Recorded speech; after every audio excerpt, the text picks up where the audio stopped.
आदरणीय मंच, उपस्थित सर्व बंगाली टाइगर को मेरा जय हिंद।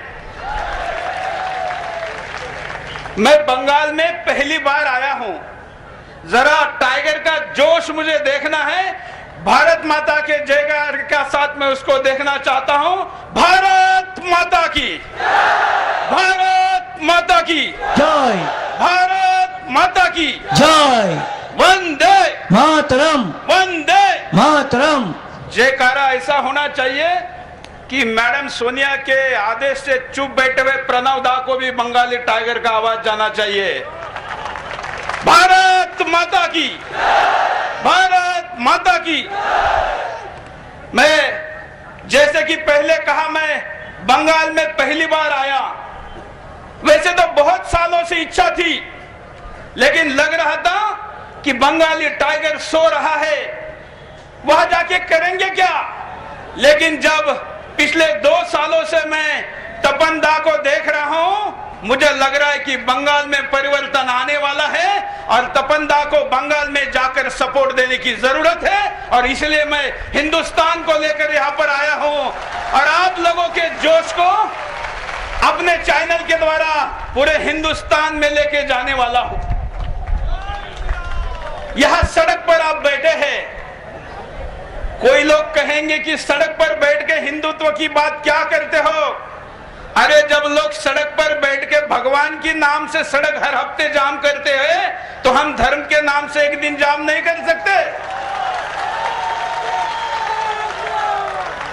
अगर सड़क पर बैठ के भगवान मिलने का उनका विश्वास है, तो इसी सड़क पर बैठ के न्याय मिलने का हमको विश्वास है और इसलिए हम सड़क पर बैठेंगे।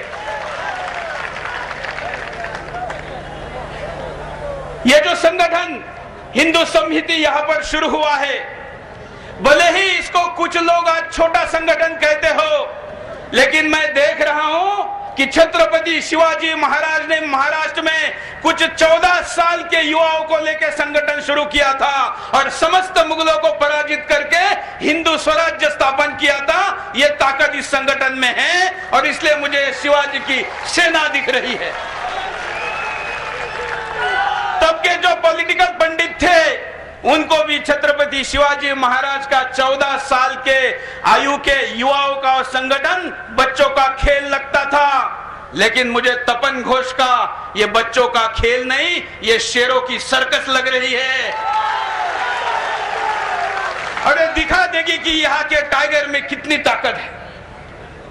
इसी प्रकार इसी बंगाल के नेताजी सुभाष चंद्र बोस को भी इस देश ने पहचाना नहीं था और गांधी ने तो बिल्कुल नहीं पहचाना था। आपका गांधी भी नहीं पहचान रहा है और इसलिए तपन घोष और सुभाष बाबू एक है, क्योंकि उन्होंने भी इस देश के लिए देश के बाहर जाके सेना बनाई थी। तपन दा ने यहां सेना बनाई है। नेताजी सुभाष चंद्र बोस को सेना लेके हिंदुस्तान में आने नहीं दिया गया। तपन दास जी, ये सेना लेके हिंदुस्तान में आइए, पूरा हिंदुस्तान आपका स्वागत करेगा। मुझे कहा गया कि मंच से भाषण देते समय आपको कुछ कानूनी शब्दों का ध्यान रखना पड़ेगा। मैंने कहा, ये बंगाल भारत का हिस्सा है कि पाकिस्तान का हिस्सा है या बांग्लादेश का हिस्सा है। सुरेश चौहान के को बिंदास बोलने के लिए दिल्ली में मैडम नहीं रोक पाती, कलकत्ता में दीदी क्या रोक पाएगी। हम नहीं चाहते थे दीदी के खिलाफ बोलना। जब यहाँ पर परिवर्तन आया तो मैंने अपने चैनल से दीदी को शुभकामनाएं दी थी, लेकिन दीदी जब भाई का दर्द नहीं समझती है तो उस दीदी को भी आवाज देने की जरूरत है। यहां मुझे अजब किस्म का लव जिहाद दिखता है। देश में मुसलमान हिंदू लड़की को लेकर भाग जाते हैं, उसको हम लव जिहाद कहते हैं। यहाँ पर बांग्लादेशी मुसलमान ममता दीदी को भागकर लेके गए हैं और उसके साथ लव जिहाद कर रही है।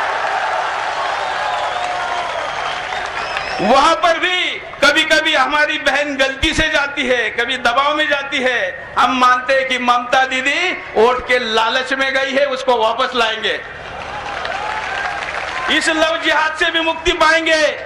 और जैसे अभी थोड़ी देर पहले मेरे कुछ भगिनियों ने यहाँ पर तिलक किया, अगले साल ममता दीदी दोबारा सत्ता में बैठना चाहती है तो आपका तिलक करने यहाँ पर आएगी। ये ताकत इस बार लोकसभा में हमको दिखानी होगी। धर्म की बात करने वाले व्यक्ति को दिल्ली पे विराजमान करना होगा, क्योंकि दिल्ली में तो पोपट को बिठाया जाता है, शेर को नहीं बिठाया जाता। प्रणवदा इस देश के प्रधानमंत्री बन सकते थे, लेकिन उनको राष्ट्रपति बना दिया, और जो व्यक्ति चपरासी नहीं बन सकता था उसको प्रधानमंत्री बना दिया। अगर यही चलना है तो ये हिंदुस्तान कैसे रहेगा?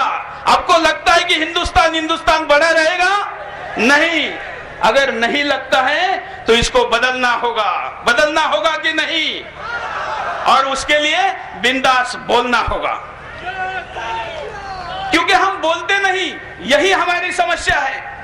आपको जान के बड़ा विशेष लगेगा कि मुझे अपने कार्यकर्ता ने कहा कि आप थोड़ा सा कानूनी भाषा का ध्यान रखें, लेकिन मैं मंच पे आ रहा था तो एक पुलिस वाले ने बोल दिया कि बिंदास जरा जोर से होने दीजिए, बंगाल में इसकी जरूरत है। उनकी मजबूरी है, ड्यूटी निभानी भी चाहिए, लेकिन जब आप इधर से जयकारा करते हैं ना, उनके अंदर भी भारत माता की आग लगती है, झलकती है। क्योंकि देशद्रोही सीमा पार करके जब इस देश में आते हैं और वोट के लालच में इनके वर्दी पर हाथ डालते हैं तो राजनीतिक कुत्ते भौंकने के बजाय चुप बैठते हैं, तो इनके अंदर का भी हिंदुस्तानी जागता है। लेकिन वो मजबूर है। हमने इनके खिलाफ काम करने के बजाय इनके अंदर के हिंदुस्तानी को जगाने की जरूरत है, जो आज हिंदुस्तान में जरूरी है। मैं और खास करके मीडिया के बारे में भी बोलना चाहूंगा। इस देश में तमाम प्रकार की खबरें आती है। कहीं पर अभी पिछले दिनों एक चैनल पर मैं आधे घंटे का शो देख रहा था, जिसमें कुत्तों की शर्यत दिखा रहे थे। मुंबई में कुत्ते आए थे और उनकी शर्यत चल रही थी आधा घंटा, और मैंने कहीं पर पढ़ा कि उसको टीआरपी भी मिल गई। अरे जरा यहाँ पर शेरों की लड़ाई दिखाई है जो बांग्लादेशियों के खिलाफ लड़ रहे हैं, देखिए टीआरपी कितने मिलेगी। वो हम सुदर्शन पे दिखाते हैं। मैंने जब से हर एवरेज एक महीने में बंगाल की न्यूज दिखाता हूं, पिछले दिनों एक बिंदास बोल किया था जिसमें मैंने सवाल पूछा था कि ये क्या पश्चिम बंगाल है या बांग्लादेश। उस कार्यक्रम को 50 लाख लोगों से ज्यादा लोगों ने इंटरनेट पर देखा। ये टीआरपी होती है। इसलिए कुत्तों की शर्यत नहीं, शेरों की लड़ाई दिखाइए। लेकिन दुर्भाग्य से बंगाली मीडिया आपकी खबरों को नहीं दिखाएगा, आपके ऊपर होने वाले अत्याचार अन्याय को नहीं दिखाएगा। उस चैनल को अपने घर के अंदर बंद करिए। मैं जानता हूं कि अगर इस बंगाल के लोगों को आपने आह्वान किया और एक दिन में केवल 2 लाख टीवी भी बंद रहे तो भी तमाम रिपोर्ट मढ़ो कोलकाता में नाक घसीटने आएंगे आपके सामने। और इसलिए आपकी ताकत को पहचानिए, आपकी हिम्मत को पहचानिए, आपके अंदर जो पावर है उसको पहचानिए। दुनिया आपको केवल बाजार मानती है या फिर वोट बैंक मानती है। दोनों को समझाने की जरूरत है कि हम आंख बंद कर खरीदी करने वाले ग्राहक नहीं हैं, हम सोच समझकर खरीदी करने वाले ग्राहक है। वैसे ही सोच समझकर वोट देने वाले वोटर है और वैसे ही सोच समझकर देखने वाले दर्शक है। मैं जानता हूं कि तपन दा के बारे में, इस संगठन के बारे में यहाँ का मीडिया भ्रम फैला रहा है। वो आपको आतंकवादी कहता है क्योंकि यहाँ पर इतने बड़े मुगलों के साम्राज्य में जो अपने सर के ऊपर भगवा पट्टा बांध के आता है उसको आतंकवादी नहीं तो और क्या कहेंगे। और ये आतंकवादी कहने में हमें कोई शर्म नहीं है। जिस दिन पी चिदम्बरम ने दिल्ली में कहा था देश के गृह मंत्री ने कि भगवा आतंकवाद है, उस दिन यही शर्ट मैंने खरीद कर अपने चैनल पर कहा था कि मैं सुरेश चौहान के हिंदू आतंकवादी बिंदास बोल में आपका स्वागत करता हूं। और चिदम्बरम साहब, मैं अगले 1 घंटे यहाँ बिंदास में लाइव रहूंगा। सुदर्शन का ऑफिस इस एड्रेस पे है, अगर अरेस्ट करते हैं तो करके दिखाइए। उनकी हिम्मत नहीं हुई। जो डरता है ना, लोग उसको डराते हैं, और जो डरता नहीं उसके तरफ कोई जाता नहीं। तो क्या आपको डरना है? क्या आपको डरना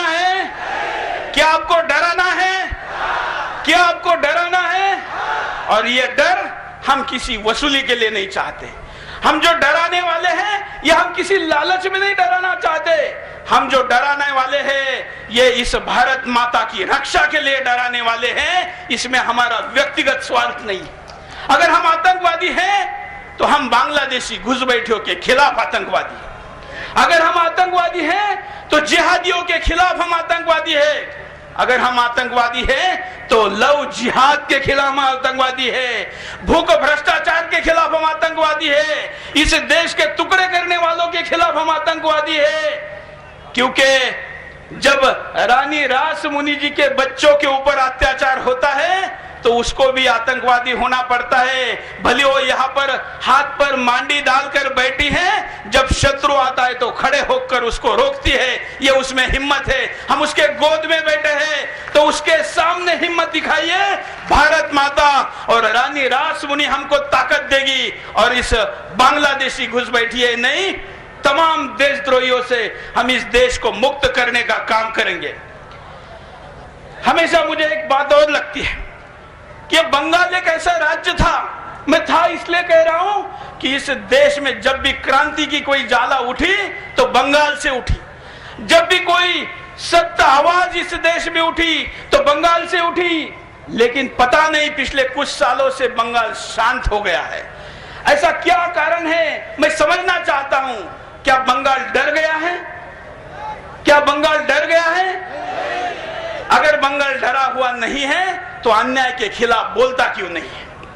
अगर बंगाल डरा हुआ नहीं है तो चुपचाप बैठता कैसे है? अगर बंगाल डरा नहीं है तो रोजाना हजारों हत्याएं कैसे होती है? अगर बंगाल डरा नहीं है तो रोजाना हजारों बलात्कार कैसे होते हैं? और अगर बंगाल डरा नहीं है तो लूट करने वाले यहाँ पर शासन कैसा करते हैं? यह सवाल, और ये सवाल हमें अपने आप को पूछना है।